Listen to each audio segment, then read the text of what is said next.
press the bell icon on the YouTube app and never miss another update. उम्मीद करती हूँ पिछली कक्षा में हमने जो कविता पढ़ी दीवानों की हस्ती बखूबी आपको समझ आ गई होगी। हमने देखा कि उस कविता में दीवाने कौन है दीवाने? या बिल्कुल वही जो देश के लिए मर मिटने को तैयार थे और उन्होंने अपना बलिदान देकर हमारे देश को क्या किया, हमारे देश को आज़ाद किया, स्वतंत्रता दिलाई। आज हम स्वच्छंद है तो उन्हीं की खातिर। अब ये जो सेनानी जो बहुत दूर दूर तक रहते हैं तो वो क्या करते हैं, वहाँ पर उनके पास तो ये मोबाइल पीसेस रहते भी हैं, मोबाइल्स रहते भी हैं, तो क्या अपने घर परिवारों से वो कभी भी मिल पाते हैं? कभी मिल भी सकते हैं, कभी नहीं। जैसे कि ये कनेक्शन सब देखते हो इंटरनेट के, यदि मिल जाती है तार तो बात होती है, वरना नहीं। तो ऐसे संदर्भ में एक ही चीज़ की उपयोगिता है जिसे हम आसानी से अपने भावनाओं को लिख कर भेज सकते हैं, और ऐसा हो भी रहा है। कई सारे घरों में आज वही सिलसिला जारी है जो पहले था। शायद आपको पता होगा कि मैं किसकी बात कर रही हूँ। जब फ़ोन नहीं थे उस समय कौन सा दौर था? जी हाँ, बिल्कुल किसका? पत्रों का। पत्र यानी चिट्ठी। ये चिट्ठियों की दुनिया भी क्या है, बहुत ही अनूठी है। जो मज़ा उसमें हम ले पाते हैं भले ही वो मोबाइल्स में नहीं मिल पाते। आप चाहे तो आजमा लें। पता है ना आपको पत्र कितने प्रकार के होते हैं? एक औपचारिक और एक अनौपचारिक रहता है। यानी इनलैंड लेटर्स जो है, आपने देखा होगा कार्ड्स को। तो इनलैंड लेटर्स जो रहते हैं उसमें हम अपने सारी की सारी भावनाएं क्या है लिख कर बड़े प्यार से प्रेम से जो भी हमारी फीलिंग्स उभरती है उसमें, चाहे वो मित्र के लिए हो, उसके जन्मदिन पर लिखा गया हो, या आप कहीं भी शैक्षणिक कार्य करके आए हो, वो आपका दौर मोबाइल्स में कितना करके हम चैट कर सकते हैं, जितना कि हम पत्र में आराम से बहुत कुछ हमारे फीलिंग्स को उसमें लिख सकते हैं। लिखने वाला भी उतना ही आनंदित होता है और पढ़कर जानने वाला भी उससे कई ज़्यादा खुशी पाता है। तो इस लेख में लेखक ने चिट्ठियों की अनूठी दुनिया के बारे में वर्णन किया है। मैंने अनोखी दुनिया पत्रों की। वे ये बताना चाहते हैं कि भले ही संचार साधनों में दिन प्रतिदिन वृद्धि हो रही है, लेकिन चिट्ठियों की दुनिया निराली ही है।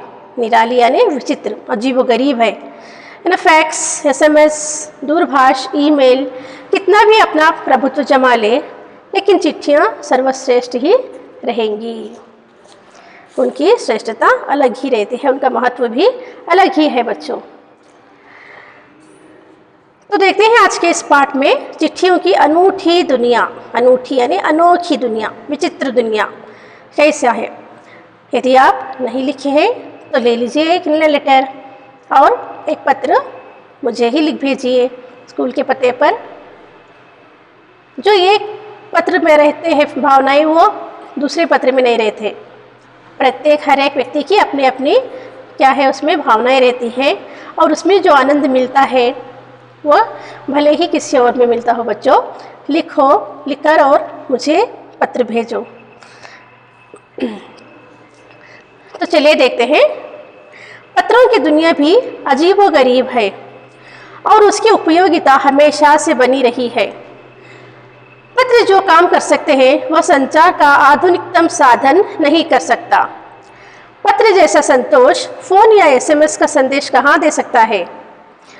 पत्र एक नया सिलसिला शुरू करते हैं और राजनीति, साहित्य तथा कला के क्षेत्र में तमाम विवाद और नई घटनाओं की जड़ भी पत्र ही होते हैं। दुनिया का तमाम साहित्य पत्रों पर केंद्रित है और मानव सभ्यता के विकास में इन पत्रों ने अनूठी भूमिका निभाई है। पत्रों का भाव सब जगह एक सा है, भले ही उसका नाम अलग अलग हो। पत्र को उर्दू में खत, संस्कृत में पत्र, कन्नड़ में कागज तेलुगु में उत्तरम जाबू और लेख तथा तमिल में कडित कहा जाता है। पत्र यादों को सहेज कर रखते हैं, इसमें किसी को कोई संदेह नहीं है। हर एक की अपनी पत्र लेखन कला है और हर एक के पत्रों का अपना दायरा। दुनिया भर में रोज करोड़ों पत्र एक दूसरे को तलाशते तमाम ठिकानों तक पहुंचते हैं। भारत में ही रोज 4.5 करोड़ चिट्ठियां डाक में डाली जाती हैं, जो साबित करती हैं कि पत्र कितनी अहमियत रखते हैं। पंडित जवाहरलाल नेहरू ने सन 1953 में सही ही कहा था कि हजारों सालों तक संचार का साधन केवल हरकारे यानी रनर्स या फिर तेज घोड़े रहे हैं। उसके बाद पहिए आए पर रेलवे और तार से भारी बदलाव आया। तार ने रेलों से भी तेज गति से संवाद पहुंचाने का सिलसिला शुरू किया। अब टेलीफोन, वायरलेस और आगे रेडार दुनिया बदल रहा है। इतना जान ले, इसका मैं वर्णन करूंगी, फिर हम आगे की ओर बढ़ते हैं। तो आपने सुना होगा कि पत्र को किस किस भाषा में क्या क्या कहते हैं। ये इस मीन्स ऑफ कम्युनिकेशन जो कहते हैं उसका एक ये बहुत ही महत्वांग है। ये पत्रों की दुनिया भी क्या है, बहुत ही निराली है, विचित्र है ये, और उसकी उपयोगिता हमेशा से बनी रही है। वो आज भी उपयोग में ला रहे हैं। कई सारे लोग तो वही सिलसिला जारी रखे हैं, पत्रों द्वारा ही आदान प्रदान हो रहा है। पत्र जो काम कर सकते हैं वो संचार का आधुनिकतम साधन नहीं कर सकता। यानी जो भी ये टेक्निक्स आजकल आई हैं वो भले ही जैसी भी हो, लेकिन पत्र जो काम करता है उनसे वो हम ऐसे काम नहीं ले सकते जो हम पत्र द्वारा करते हैं। पत्र जैसे संतोष फोन या एसएमएस का संदेश कहाँ दे सकता है। पत्र में जो भावनाएं उत्पन्न होती हैं, उसमें जो हम फीलिंग्स जो लिखते हैं, हाँ, वो भला ही किसमें, फ़ोन में या एसएमएस में हम वो संदेश नहीं दे सकते। पत्र एक नया सिलसिला शुरू करते हैं। इन्हें हर समय क्या है, पत्र एक नया सिलसिला शुरू करते हैं। जैसे राजनीति हो, पॉलिटिक्स हो, या साहित्य लिटरेचर हो, या आर्ट्स के क्षेत्र में हो, तमाम विवाद और नई घटनाओं की जड़ भी क्या है, पत्र के द्वारा ही है। आज भी देखो ये समाचार पत्रों में ने ऑफिशियली जो है ये लेटर्स के द्वारा ही कार्य हो रहा है आजकल। दुनिया का तमाम साहित्य पत्रों पर ही क्या है, केंद्रित है। क्या है, आजकल फोकस किस पे कर रहे हैं, साहित्य पत्रों पर ही केंद्रित है। और मानव सभ्यता के विकास में, यानी हमारी मानव सभ्यता के विकास में क्या है, इन पत्रों की बहुत ही अनोखी भूमिका निभाई है। ये पत्र जो है अनोखा ही पात्र निभाता है। पत्रों का भाव सब जगह एक सा है, यानी उनकी फीलिंग्स जो भी भावनाएं हैं सब एक ही जगह में एक ही जैसे रहते हैं वो, भले ही उनका नाम अलग अलग हो। जैसे कि पत्र को उर्दू में क्या कहते हैं, पत्रों के कई नाम हैं। कौन सी भाषा में इसको क्या कहते हैं ये आपको ध्यान से देखना है। उर्दू में क्या कहते हैं इसको, उर्दू भाषा में खत। आपने सुना ही होंगे, बहुत सारे गाने खतों के ऊपर आए हैं। चिट्ठी, पत्र, कागज, कई सारे इनके नाम हैं। ठीक है, उर्दू में। संस्कृत में क्या कहते हैं, पत्र। कन्नड़ में कडिद।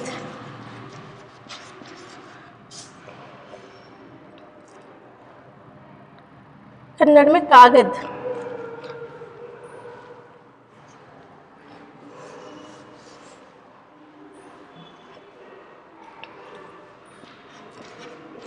कागद यानी कागदा।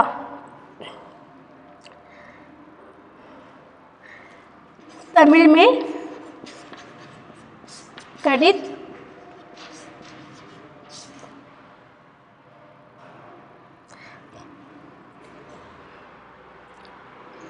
तेलुगु में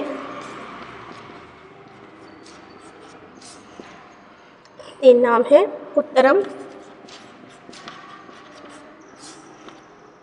जाबू लेक, जाबू और लेक।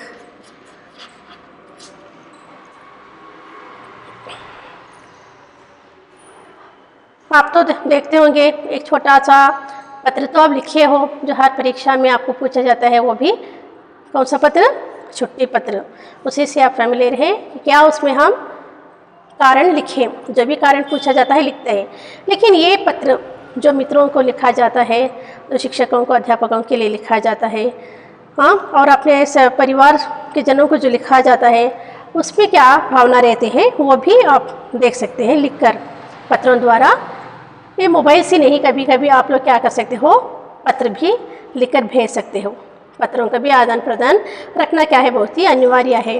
उसमें क्या उभरते हैं हमारी सच्चाई, हमारी मन की सुंदरता, जो भी रियलिटी है अंदर वो बाहर आने लग जाती है। देख लो बच्चों, लिख वो भी आप लोग आजमा लो। ठीक है, ये है नाम ख़तों के, इन्हें इसको हम समानार्थक के शब्द में भी डाल सकते हैं। चिट्ठियाँ, पत्र, इन्हें उर्दू में इसको खत, संस्कृत में पत्र, कन्नड़ में कागज, तमिल में कड़ित, तेलुगु में उत्तरम, जाबू और लेख। पत्र यादों को सहेज कर रखते हैं। पत्र क्या करते हैं, यादों को सहेज कर इन्हें संभाल कर रखे जा सकते हैं।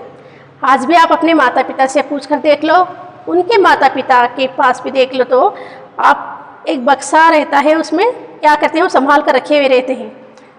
चाहे तो आप पूछ लो, आज ही निकाल कर वो पत्रों को पढ़ सकते हो, और पढ़ने से ऐसा लगता है कि वो बीता हुआ समय यानी आज ही हमारे सामने हुआ हो, आज या कल की बात हुई हो जैसे लगता है। तो इस तरह से पत्र हो तो हम क्या कर सकते हैं, सहेज कर हम उन्हें रख सकते हैं, संभाल कर रख सकते हैं, और जब मन चाहे उन्हें खोला और पढ़ लिया, फिर से यादें ताज़ा कर सकते हैं। हर एक की अपनी पत्र लेखन कला है, और हर एक के पत्रों का अपना दायरा है। यानी प्रति व्यक्ति की अपनी अपनी कला होती है, लिखने का स्टाइल, लिखने का अंदाज अलग अलग भले ही हो, लेकिन उसकी भी क्या होती है, एक लिमिट रहती है। पत्रों का भी एक अपना दायरा रहता है, उसी दायरे में, उसी लिमिट में पत्र क्या होते हैं, लिखे जाते हैं। पत्र लिखना भी एक क्या है, कला है, मामूली नहीं, सबके बस की बात नहीं है। इसलिए कह रही हूँ, आप क्या करो, एक पत्र लिख ही डालो। अपने सगे संबंधी कहीं विलेजेस में रहते हैं, दूर दराज रहते हैं, जहाँ पर फ़ोन की सुविधा नहीं है, तो पत्र द्वारा ही हम आसानी से भेज सकते हैं। और पत्र ले जाने का काम कौन करता है? जी हाँ, डाकिया यानी पोस्टमैन।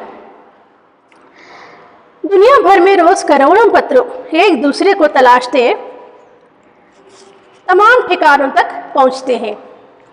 क्या पत्र स्वयं अपने आप उनके ठिकाने तक पहुंचते हैं? उनके एड्रेसों पर वो स्वयं पहुंचते हैं? जी नहीं, उन्हें ले जाना कौन करता है? डाकिया, पोस्टमैन, जो एक दूसरे को तलाशते हुए आकर हमें मिल जाते हैं पत्र। भारत में ही रोज कितने में 4.5 करोड़ चिट्ठियाँ डाक में डाली जाती हैं। देखो है ना, मैंने कहा था कि पत्रों का सिलसिला आज भी जारी है। और इस तरह से भारत में ही, सिर्फ भारत में रोज यानी एवरीडे, हर रोज 4.5 करोड़ 4.5 करोड़ चिट्ठियाँ, लेटर्स डाक में डाली जाती हैं, जो पोस्ट ऑफिस में डाली जाती हैं, जो साबित करती हैं कि पत्र कितनी अहमियत रखते हैं। तो आजकल हम प्रूव कर सकते हैं ना, क्या किससे पता चलता है? इससे पता चलता है कि 4.5 करोड़ चिट्ठियाँ, 100 हज़ार लाखों में नहीं बल्कि करोड़ों की तादाद में पत्र का व्यवहार है, जो प्रूव करता है कि पत्र कितनी अहमियत रखते हैं, यानी पत्रों का कितना बड़ा महत्व है, कितनी बड़ी उनकी इम्पोर्टेंस है। अहमियत यानी इम्पोर्टेंस। तो चलिए आगे चलते हैं। पंडित जवाहरलाल नेहरू ने सन 1953 में सही ही कहा था कि हजारों सालों तक संचार का साधन केवल हरकारे या फिर तेज घोड़े रहे हैं। रनर्स, हरकारे यानी डाकिया, पोस्टमैनों के द्वारा अथवा घोड़ों की रफ्तार से पोस्ट किए जाते थे। पता है आपको, डाकिया जब नहीं थे उससे पहले पत्र राजा महाराजा किसके द्वारा भेजा करते थे? जी बिल्कुल, कबूतरों के टांगों पर वो बंधा करते थे और उन्हें छोड़ दिया जाता था। वो सही ठिकानों पर जाकर उन्हें पत्र पहुंचा देते थे। उसके बाद पहिए आए। पहिए यानी व्हील्स, यानी ट्रेनों के द्वारा ले जाए गए। पर रेलवे और तार से भारी बदलाव आया। इन्हें डाकिया तो पहुंचाने में बहुत देरी लगा देते होंगे।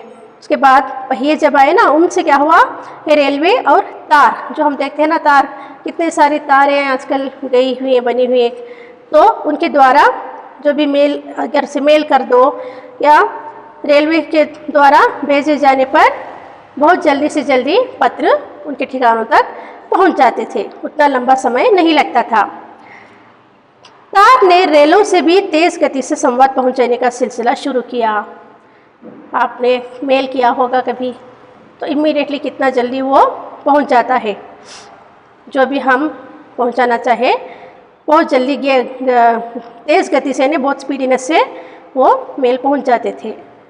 अब टेलीफोन, वायरलेस और आगे रेडार, ये क्या कर रहा है, दुनिया बदल रहा है और भी स्पीडीनेस आ रही है। पिछली शताब्दी में पत्र लेखन ने एक कला का रूप ले लिया। तो लास्ट सेंचुरी में क्या हो गया, ये पत्र जो है लेखन कार्य का एक आर्ट बन गया। डाक व्यवस्था के सुधार के साथ पत्रों को सही दिशा देने के लिए विशेष प्रयास किए गए। इन्हें सही दिशा, अब हम कैसा अब सही दिशा दिखाए, सही मार्ग अब हम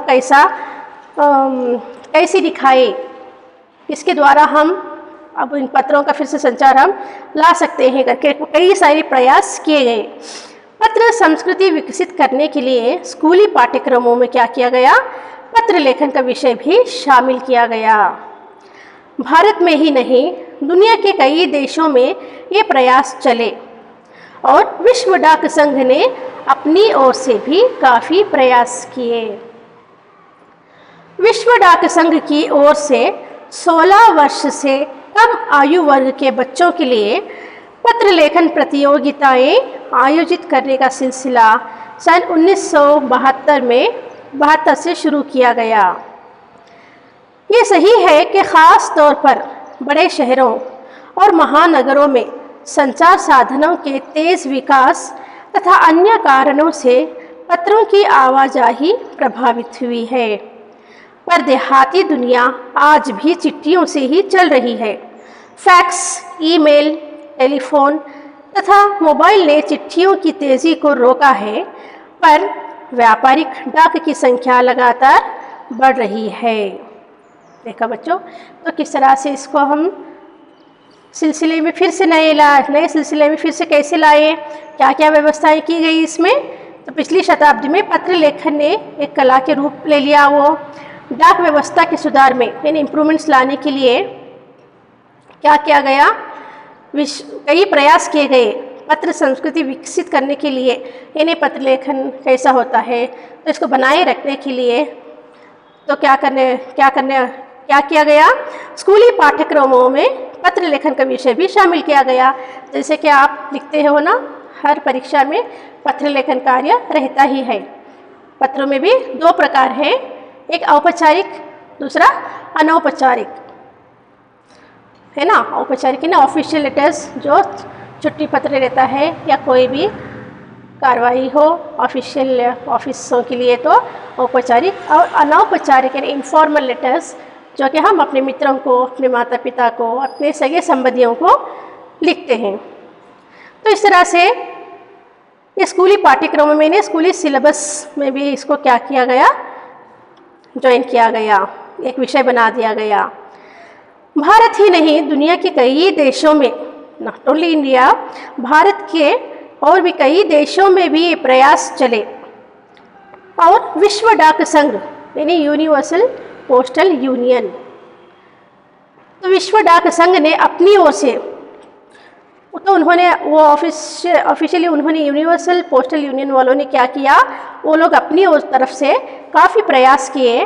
ये उभार लाने के लिए इनको क्या किया गया, इंस्पायर करने के लिए स्टूडेंट्स को विश्व डाक संघ की ओर से 16 वर्ष से कम आयु वर्ग के बच्चों के लिए, बिलो 16 ईयर्स, इन्हें 16 वर्ष से भी कम उम्र के बच्चों के लिए क्या की गई, पत्र लेखन का प्रतियोगिता यानी कॉम्पिटिशन्स रखे गए। लेटर राइटिंग कॉम्पिटिशन्स के लिए उनको शामिल किया गया। प्रतियोगिताएं आयोजित करने का सिलसिला कब शुरू हुआ? 1972 में क्या शुरू किया गया? 16 वर्ष से कम आयु वर्ग के बच्चों के लिए पत्र लेखन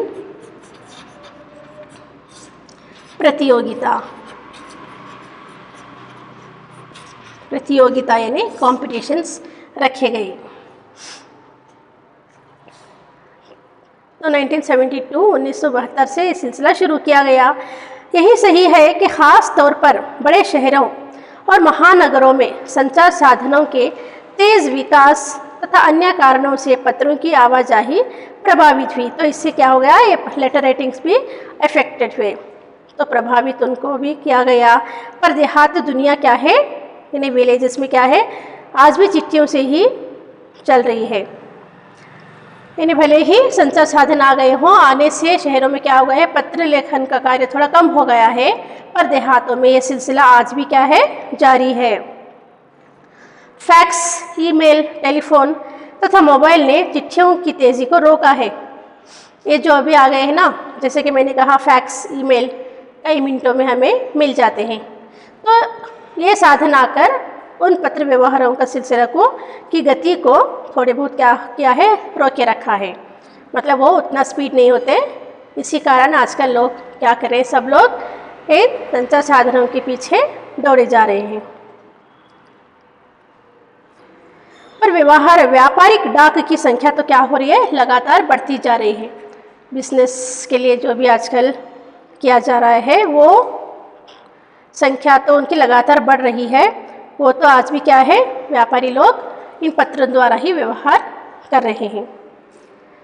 जहाँ तक पत्रों का सवाल है, अगर आप बारीकी से उसकी तह में जाएं, तो आपको ऐसा कोई नहीं मिलेगा जिसने कभी किसी को पत्र ना लिखा या ना लिखाया हो, या पत्रों का बेसब्री से जिसने इंतज़ार ना किया हो। यानी ये उस समय की बात है जब पत्र लेखन का रहता था, जब पत्र लिखा जाता था। अगर आप बारीकी से उसकी तह तक जाए, तो आप लोग उसको डेप्थ में जाकर थोड़ा गौर से देखिए, तो आपको ऐसा कोई नहीं मिलेगा जिसने कभी किसी को पत्र ना लिखा हो। यानी हर व्यक्ति पहले हर एक को पत्र लिखा करता था, और जो लिखने वाला लिखकर भेजने के बाद वो व्यक्ति जिसको वो पत्र मिलना होता है, वो बड़ी बेसब्री से उसका, यानी बेचैनी से उसका इंतज़ार करता कि कब मेरा मित्र मुझे पत्र भेजेगा, मैं उसको कब देखकर पढ़ूंगा। ऐसी बेसब्री होती थी। लेकिन आजकल तो ऐसा कुछ भी नहीं है। आराम से आप लोग मैसेज डालते हो, वो पढ़ते हैं और डिलीट हो जाते हैं। वो प्रेम, वो स्नेह भाव नहीं मिलते जो हमें इन पत्रों में मिलते थे। हमारे सैनिक तो पत्रों का जिस उत्सुकता से इंतज़ार करते हैं, उसकी कोई मिसाल नहीं है। सेनानी, जैसे कि मैंने कहा, जो सेनानी वहाँ पर मौजूद हैं, तैनात हैं वो लड़ने के लिए, तो उनका एक ही ठिकाना है पत्र। जिस उत्सुकता से उनकी इंतज़ार रहती है, हर सैनिक अपने घरों को क्या करते हैं, पत्र का ही व्यवहार है, पत्र के द्वारा ही उनका आदान प्रदान होता है। पत्रों से ही उनकी वो फीलिंग्स पढ़ पाते हैं, समझ पाते हैं। चिट्ठी पर तो ऐसे बहुत सारे गाने रचे हुए हैं जो इसी सैनिकों के नाम के भी हैं, देख लेना आप। एक दौर था जब लोग पत्रों का महीनों इंतज़ार करते थे, पर अब वो बात नहीं है। जैसे कि मैंने कहा, पत्र वो चीज़ होती है जिसमें हम अपनी सारी भावनाओं को खुल कर रखते हैं, आराम से हम अपना समय लेकर उसमें अपनी भावनाओं को प्रकट करते हैं। वो बहुत अच्छी यादें, मीठी मीठी बातें उसमें कही जाती है। तो जब तक जा नहीं पहुंचा था, उसे कई सारे महीने लग जाते थे। जल्दी से जल्दी वो पत्र नहीं पहुंच पाते थे। कहीं दुर्गम रास्तों में, कहीं दूर इलाकों में हो, या आने जाने के लिए कई कठिनाइयाँ आती हो, तो ऐसे हालत में पत्र क्या है, बहुत ही देरी से मिल पाते थे उनको, महीनों लग जाते थे, इंतज़ार करते थे। लेकिन आज तो ऐसी इंतज़ारी की प्रतीक्षा करने की घड़ी ही नहीं है। परिवहन साधनों के विकास ने दूरी बहुत घटा दी है। इन्हें ट्रांसपोर्टेशन जो है ना, उनके साधनों के विकास की दूरी क्या हुई है, अभी घटा दी है। इन्हें ट्रांसपोर्टेशन से आ गए। पहले तो डाकिया, इन्हें पोस्टमैन बेचारा, जहाँ पर रास्ता जाने का कठिन हो या कैसे भी हो, उसको जाना पड़ता था और उसके पत्र के देने तक बहुत ही देरी हो गई होती। पर अब क्या है, साधन, ये ट्रांसपोर्टेशन के साधन आकर वो उसको भी क्या है, घटा दी है। वो दूरियों को जल्दी से जल्दी पहुंचाने का काम शुरू हो गया है। पहले लोगों के लिए संचार का इकलौता साधन चिट्ठी ही थी, पर आज और भी साधन विकसित हो चुके हैं। पहले क्या था, पहले सिर्फ और सिर्फ चिट्ठी के अलावा और कोई साधन नहीं थे। तो उन लोगों की उस समय की वो मजबूरी भी थी कि वो चिट्ठी लेकर बैठ जाते थे, लिख पाते थे। पर आज क्या है, बहुत सारे साधन आ गए हैं और वो जो पत्र लिखने का सिलसिला क्या है, कम होता चला गया है।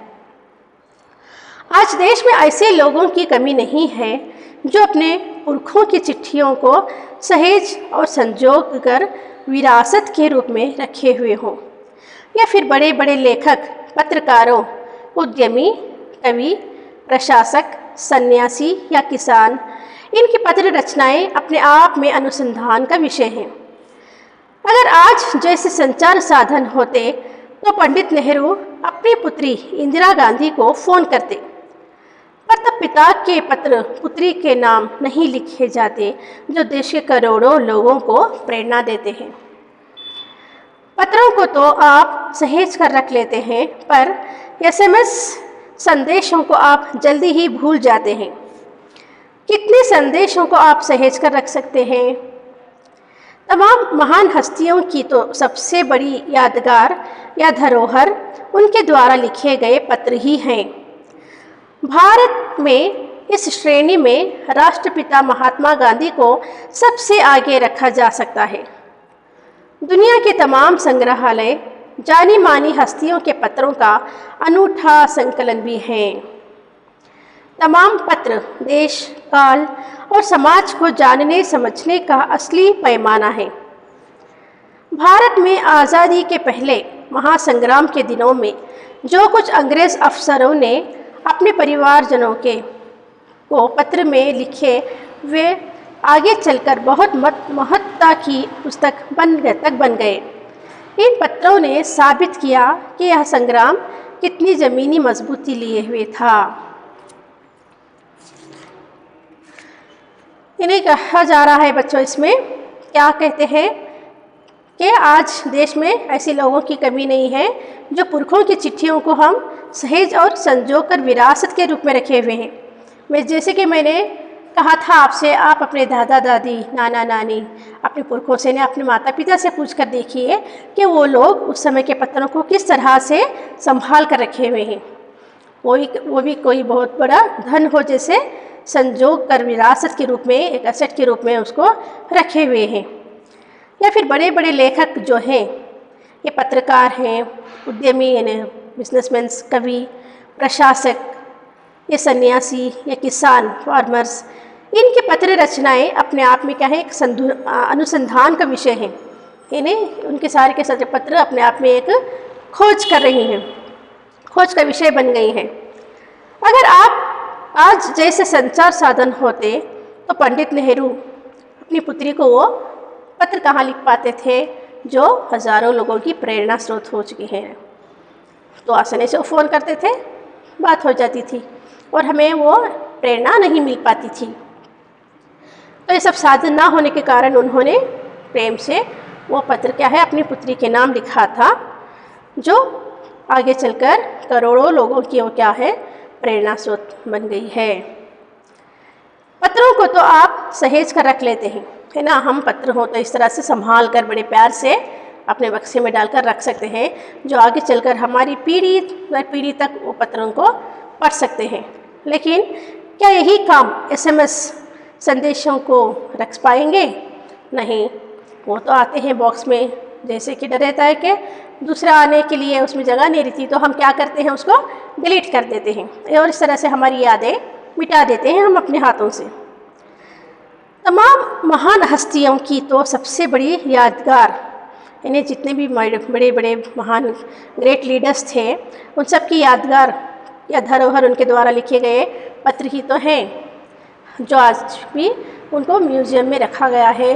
उसको देखकर, उसको पढ़कर हमें उस समय की याद हो आती है जब हम नहीं थे इस दुनिया में, जब हम आए भी नहीं थे, है ना। आजकल आज जाकर देख सकते हो म्यूज़ियम में कि कितने सारे पत्र इस तरह से मिल पाते हैं, और हम पढ़ते हैं तो ऐसा लगता है कि ये कल की ही बात हो, और हमें भी उसको पढ़ने से पता चल जाता है कि हो ऐसा हुआ था इस समय करके।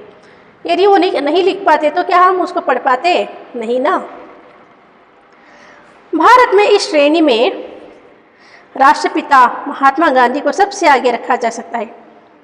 मतलब इनकी इस रैंकिंग में हम राष्ट्रपिता महात्मा गांधी जी जो हैं उनको हम सबसे आगे रख सकते हैं। वो भला क्यों?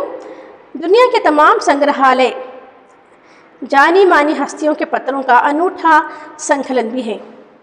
तमाम पत्र देश, काल और समाज को जानने समझाने की अलग पैमाना है। उसका असली पैमाना है ना, उसका असली समय में उस समय क्या हुआ था, क्या नहीं था, ये सब कुछ पत्रों के द्वारा हम पढ़ सकते हैं। और वो हमें कहाँ मिल पाएंगे? म्यूज़ियम्स में, संग्रहालय में। भारत में आज़ादी के पहले महासंग्राम के दिनों में, इन्हें जब युद्ध चल रहा था, आज़ादी के लिए महासंग्राम हो रहा था, तो उन दिनों में जो कुछ अंग्रेज़ अफसरों ने अपने परिवारजनों को पत्र में लिखे, इन्हें उनके फैमिली मेम्बर्स को, अपने परिवार को जो कुछ भी अंग्रेज़ लोग लिखे थे, वो सारे पत्र सारे के सारे हमें उन पत्रों से पता चलता है कि वो लोग क्या क्या लिखे थे। इन्हें आगे चलकर वो बहुत ही महत्व की पुस्तक तक बन गए। इन्हें उनकी तो क्या है, पुस्तकें बना दी गई, जिससे हमें पूरा का पूरा ब्यौरा मिलता है कि उस समय उन्होंने अपने परिवार के लोगों को क्या क्या लिखा था। उसकी एक पुस्तक ही बना दी गई है। तो इन पत्रों ने साबित किया है कि संग्राम कितनी ज़मीनी मजबूती लिए हुए था। तो जैसे हम उसको पढ़ते हैं तो हमें पता चलता है कि युद्ध जब हुआ तो कितना वो स्ट्रांग था, उस समय कितनी ज़मीनी मजबूती के लिए वो संग्राम चला रहे थे करके। ये सारी की सारी बातें हमें उन पत्रों द्वारा प्राप्त हो जाती हैं। तो बच्चों, आज ये जो भी आपने सुना फ़ोन के बारे में, कंपेयर तुलना करेंगे चिट्ठियों के बारे में और ये मोबाइल के बारे में, तो दोनों में से कौन सा अच्छा लगा आपको ज़रूर कहिएगा। और आप कभी कभी अपने मित्रों को सिर्फ मोबाइलों के द्वारा ही नहीं, ये पत्र लेखन कार्य भी करते रहिए, और उसमें जो आनंद, जो मज़ा उसमें आपको मिलता है, वो भले ही आपको लिखने के बाद पता चल जाएगा। समझ में आया बच्चों? धन्यवाद।